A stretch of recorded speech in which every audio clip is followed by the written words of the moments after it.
Pinagpapaliwanag ng mayor ng Lapu-Lapu City, Cebu ang pamunuan ng Cebu Yellow Submarine kaugnay sa umano'y pagbangga ng kanilang submarino sa coral wall ng Marigondon Channel. Sa kabila kasi ng pagtanggi nilang tumama ito sa bahura, nakitaan ito ng mga gasgas at UP. Balitang hatid ni Mark Anthony Bautista ng GMA Cebu.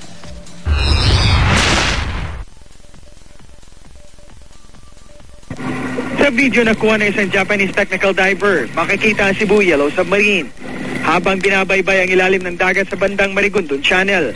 Nang biglang mangyari ito. Ayon sa diver, tumama ang submarine sa mga coral formation.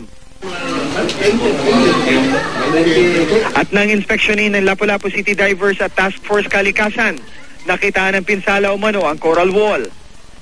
Binalikan ng grupo ng mga diver ang Marigondon Channel at pinuntahan naman ang Yellow Submarine na nakadak sa Contiki Beach Resort. Sinisid nila ang ilalim ng submarino para tingnan kung may mga tama ito. At sa mga litrato at video, makikita na may mga yupi at malaking gasgas sa magkabilang gilid at likurang bahagi ang submarine.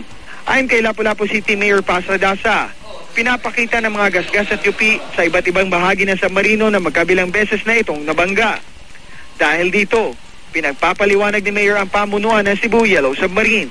We can never allow any destructive type of tourism lest we might wake up one day with no more tourists visiting us because our environment is already destroyed.